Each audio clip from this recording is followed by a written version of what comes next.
Hello दोस्तों, hello and welcome to our YouTube channel way to learn. तो आज हम पढ़ेंगे सर्किल के बारे में। तो चलिए स्टार्ट करते हैं।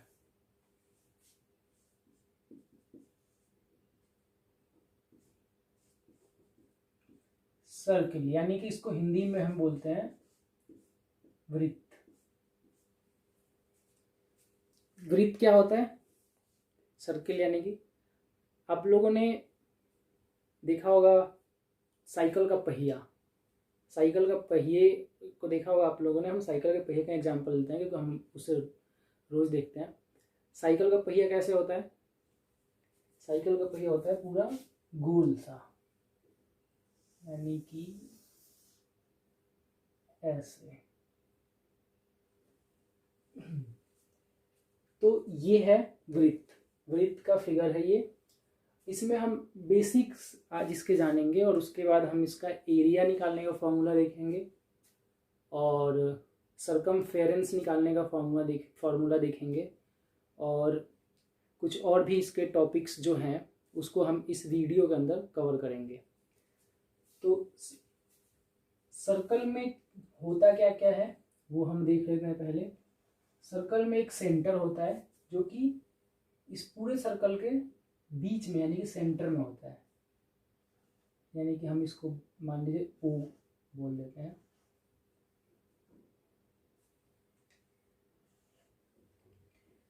अब इस सेंटर से ये जो बाउंड्री है, जैसे कि हमने रेक्टेंगल, स्क्वायर इन सब में पढ़ा था, जो भी बाउंड्री होती थी उसको हम पेरीमीटर बोलते थे। यहाँ पे हम बाउंड्री को सरकमफेरेंस बोलेंगे। ठीक है। तो ये जो है हमारा, यानी कि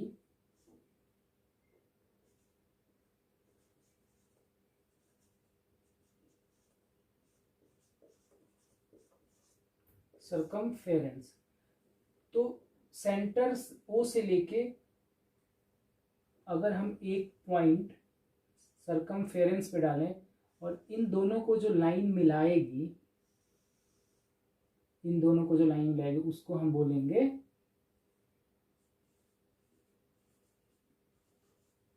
रेडियस। इसको हम डिनोट करते हैं स्मॉल आर से। ठीक है। और अगर मैं यहां से इसी सेंटर से फिर दूसरी तरफ को खींचूं तो ये भी हमारा रेडियस हुआ, यानी कि ये भी हमारा रेडियस हुआ। तो अगर मैं ये बोलूं, जैसे कि मैं नाम दे दूं कुछ, इसको मैंने ए बोल दिया, इसको बी बोल दिया।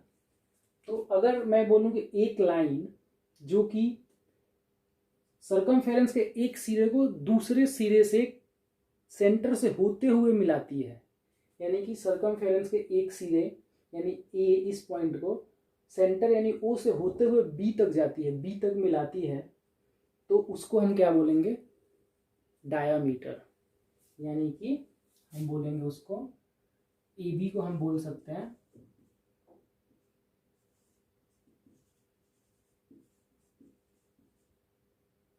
डायामीटर।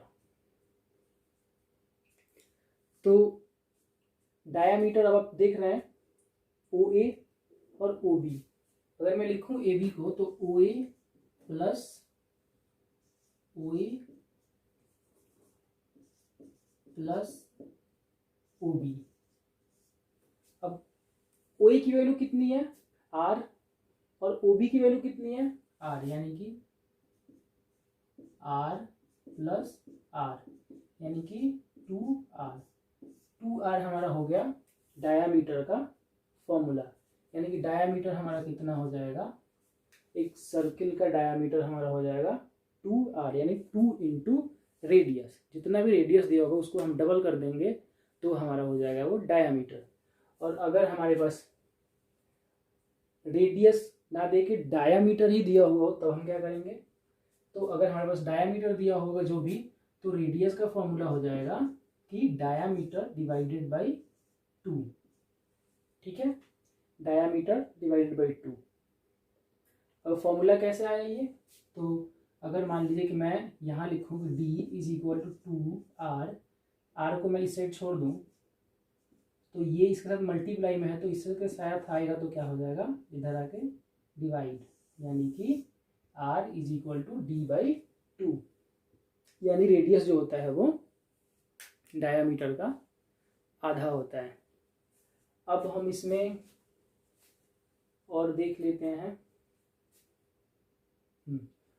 जो हमारा जो ये पूरी बाउंड्री है इसको हम क्या बोलते हैं, सरकमफेरेंस। तो सरकमफेरेंस निकालने का फॉर्मूला हम देख लेते हैं। सरकमफेरेंस निकालने का, तो इसको सरकमफेरेंस को पहले हम c से डिनोट करते हैं। तो c is equal to, circumference का फॉर्मूला होता है 2 into pi into R, 2 multiply pi multiply R, यानी कि 2 पाई आर। इसको हम और भी लिख सकते हैं, अगर आर ना दे के डी दिया हो तो हम वैसे भी लिख सकते हैं।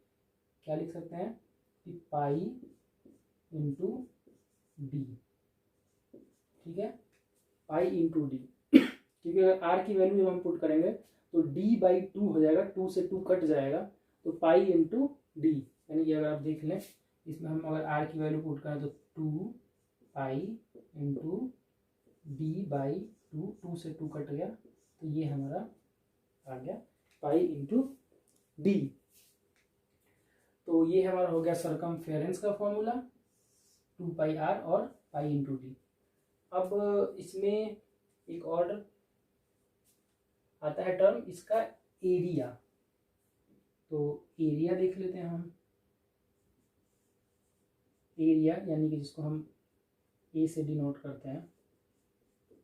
तो एरिया क्या हो जाएगा, इसका एरिया जो होगा, यानी कि जो ये पूरा अंदर का बाउंड्री के अंदर का जो पार्ट होगा, ये पूरा ये होगा हमारा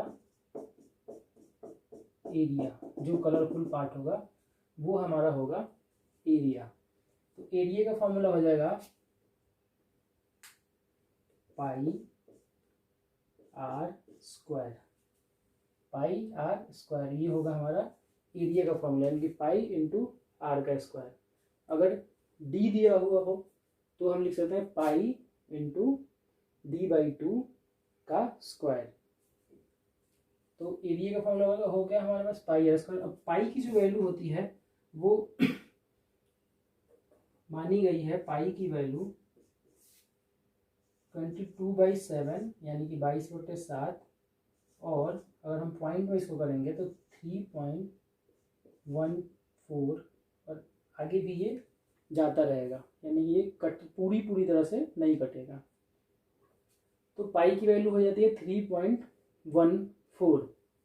अब हम इस पे एक दो क्वेश्चंस देख लेते हैं इनसे रिलेटेड। तो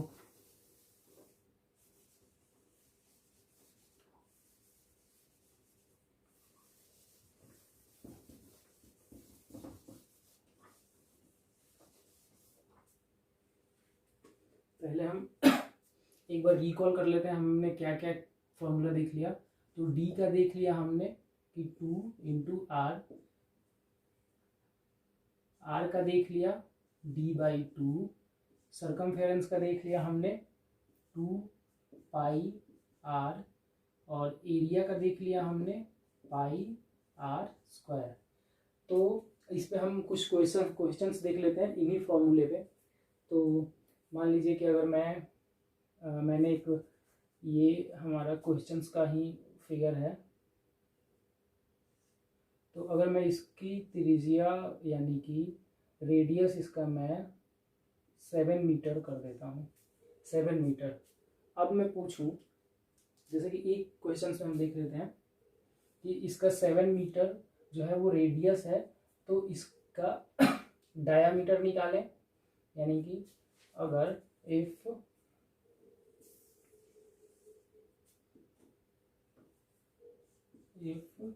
r is equal to 7 meter, then find area, circumference and diameter. ठीक है, तो हम निकालते हैं। पहले हम डायामीटर अगर एरिया निकालें तो एरिया का फॉर्मूला क्या हो जाएगा, एरिया का फॉर्मूला हो जाएगा पाई आर स्क्वायर, यानी कि पाई की वैल्यू हमने पहले कितनी लिख ली थी, पाई की वैल्यू हमने लिखी थी 22/7, तो 22/7 इंटू 7, आर का स्क्वायर यानी कि 2 टाइम्स यानी 7, 7 से 7 खत्म, मल्टीप्लाई कर देंगे हम, तो 7 2 जा 14 एंड 7 2 जा 14 और 154 मीटर स्क्वायर, ये हमारा हो गया एरिया।